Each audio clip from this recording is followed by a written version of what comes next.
Brandon Arnold is the Executive Vice President at the National Taxpayers Union. Also with us, Mark Lopresti, a Senior Market Strategist and CEO of Market Rebellion. Great to have you both. Good morning, gentlemen. Brandon, starting with you here, what was your reaction to that report from Shelby Wilder? What stood out most?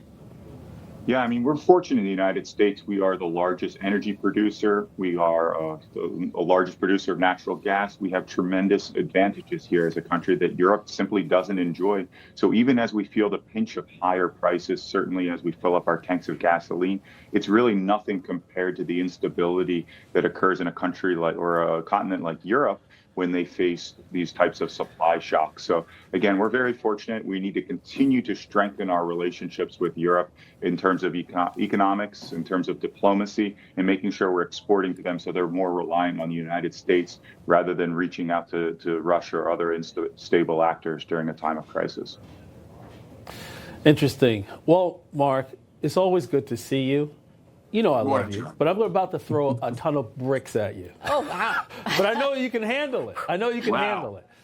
Let's turn from energy situation in Europe to prices here at home. With gas still above $4 a gallon and diesel approaching $6 a gallon nationwide, how do you see this impacting the U.S. economy? And on top of that, when you look at the global supply chain, the goods that are imported into the U.S., well, you know what? When you look around the world with energy shortages, prices going up, that doesn't spell low inflation for the U.S. consumer. What say you?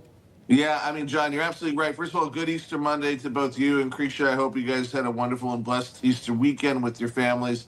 And look, you're absolutely right. War is inflationary, especially war in a part of the world that contains the primary supply chain, that famous Strait of Hormuz that the world relies on. Now, bear in mind, though, John, the United States relies on fuel and refined petroleum products coming through the strait far less than the rest of the world. Less than 20% of our crude and our refined petroleum products, things like that jet fuel that Shelby was just talking about, come through the strait.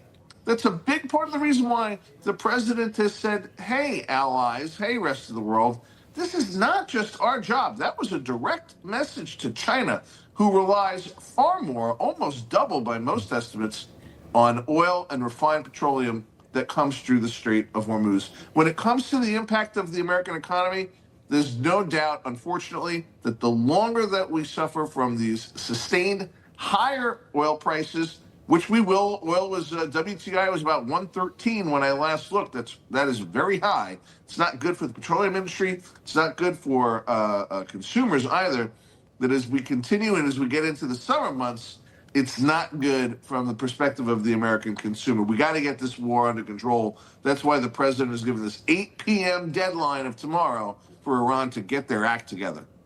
That's right. Happy Easter. Open the strait.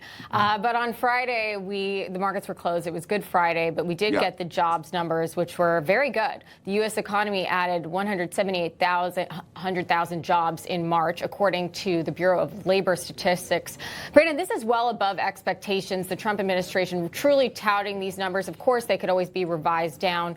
But what does this tell you about the current state of the economy? And does it signal strong growth ahead, especially given the current geopolitical climate?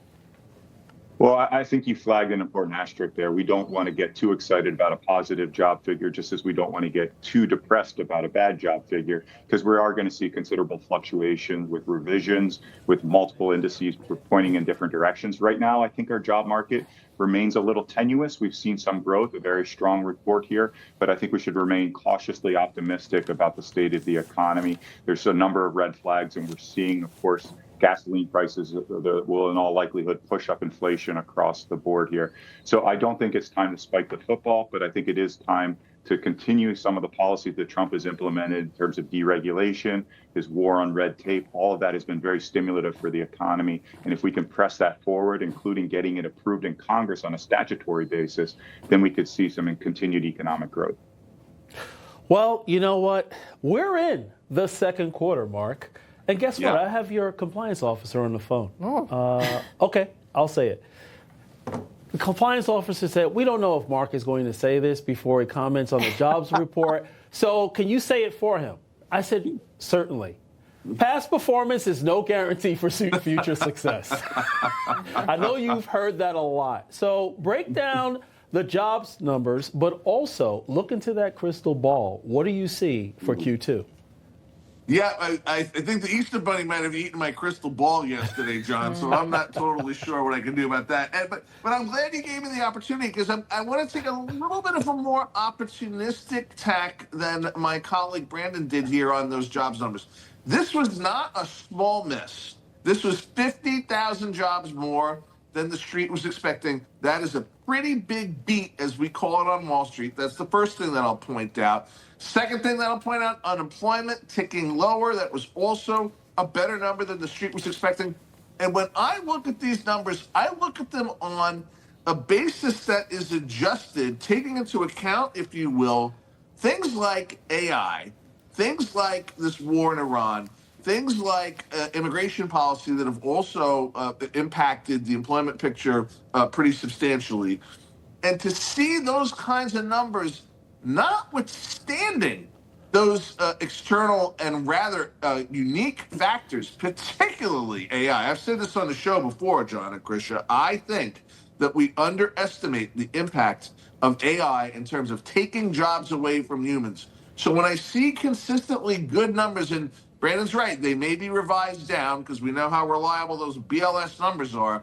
But the bottom line is I have a little bit more of a positive outlook on those job numbers that we got on Friday. Okay. Well, sounds like your compliance officer. Well, yeah, he's happy. They're happy We're not with paying that. him enough, John. We're not paying him enough. Well, I'm going to make you sad for a second and remind all of our viewers that we are now in the throes of tax season. And Brandon, you are our tax expert this morning. What are you hearing from some of your clients, from people you're working with, the tax union? What are some of their big concerns going into almost April 15th here? Well, maybe this is my turn to take a more optimistic tone on tax season here, because I think we're mostly seeing good news. Tax returns are up. Refunds are up, I should say, about 11% relative to last year. We're seeing much bigger, hundreds of dollars, in some cases, thousands of dollars, bigger refunds hitting people's pocketbooks at the most opportune time that could possibly happen, when gas prices are up and people are feeling the pinch of today's economy. I think we're seeing good news coming out of the Treasury Department in terms of the statistics. I think we're hearing positive things about people when they talk about no tax on tips, no tax on overtime, the bigger senior deduction, all sorts of positive news on the tax front there. And hopefully those big refunds continue to hit people's checking accounts really soon. Well, if you waited this late to file, that means you probably end up owing. Thanks so much, Brandon and Mark. We appreciate it. Thanks, guys.